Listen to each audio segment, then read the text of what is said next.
common name for Hinorocalis fulva, and it's not a true lily.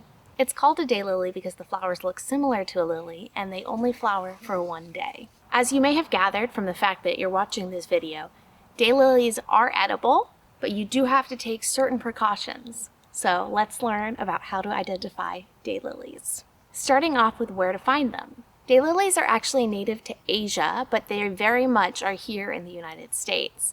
They were originally planted as an ornamental flower, but they have the tendency to escape your tidy garden and wander off into the wild. In fact, there's many places in the country where daylilies are considered invasive. So we do still forage them. I look for them in marshy areas, at the edges of parking lots, along roadsides, and in grassy areas. Just make sure that the daylilies that you're foraging are in fact invasive and not part of somebody's landscaping.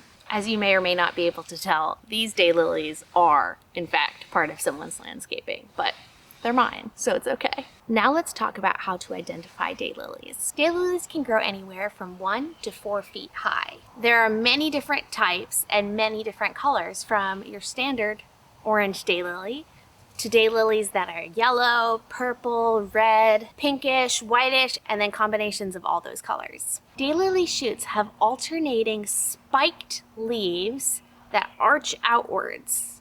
While you can eat them, you need to make sure not to mistake them from iris shoots, which are darker in color and flatter. Additionally, iris plants grow from a bulb, whereas daylilies grow from a tuberous root. I did not get a good thing of the root, but if you imagine from here, I'll show a picture, but there should be these roots that go down into tubers. You can also see, here is the main stem of the daylily, and then down at the base we have all these long grass-like leaves, all connecting right here at the base of the stem and not going up the stem. So at some point in June, these daylilies will start to bloom. At this stage, they're going to have these long blade-like leaves that all grow basally at the base of the flower stalk. So you'll notice that this flower stalk, it has maybe a couple of these very tiny leaves, but it is more or less naked. At the top, you'll see they have all these green buds and then some blooming flowers that are sprouting from the top of the stem. As I have already mentioned, these flowers are kind of special in that each individual flower only flowers for one day. But because daylilies tend to grow in a group, and every single one of these stalks has maybe, 5 to 10 of these buds on it, they'll look like they're continuously in bloom throughout the season. Now let's talk about the difference between a daylily and a true lily. True lilies are part of an entirely different species, and it's pretty important that you get the distinction correctly. If you have a cat, you've probably been told that lilies are poisonous to cats, which is true, and they're also poisonous to us, so we want to make sure not to eat them. One distinction is that lilies grow from a bulb, whereas daylilies grow from a tuberous root. Another great distinction is in the stem. The stem of a daylily should be long, thin, and leafless, whereas the stem of a true lily has leaves going up the stalk. And those leaves are actually the easiest way to tell the difference. These daylilies have long blade-like leaves and they're only at the base, whereas lily flowers have leaves going up the entire stalk, as I said, and those leaves are smaller and pointier. All right, now if you've been paying attention, you should be able to ace this quiz. I call it daylily or true lily. Let me know how many of them you get right in the comments. Now, I was originally going to do this walking around my neighborhood, but another difference between daylilies and true lilies is that none of the true lilies have bloomed yet, so it was going to be a pretty easy quiz. Because of that, I'm just going to grab some photos from the internet and you can tell me, daylily or true lily. Let's go. Make sure to pause for each image because we're going to go pretty quick from here on out. So these first guys you're looking at, they are a daylily. That's right, just like the ones in my yard. Next up, we got these ones.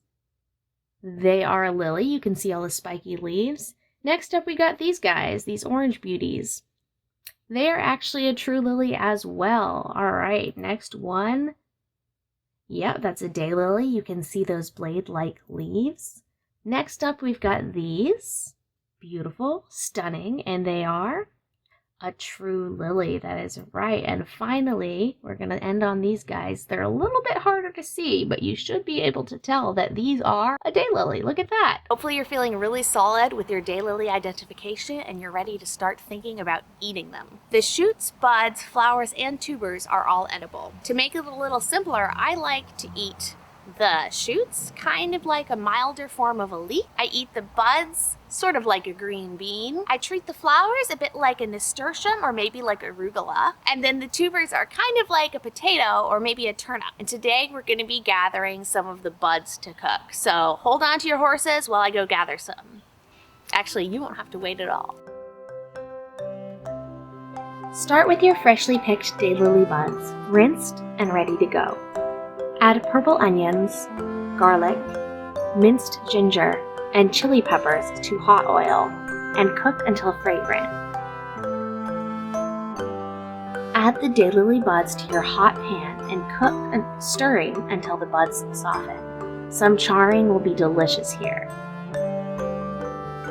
Add the soy sauce and black vinegar. Take off the heat, season with salt and pepper to taste, and garnish with green onions.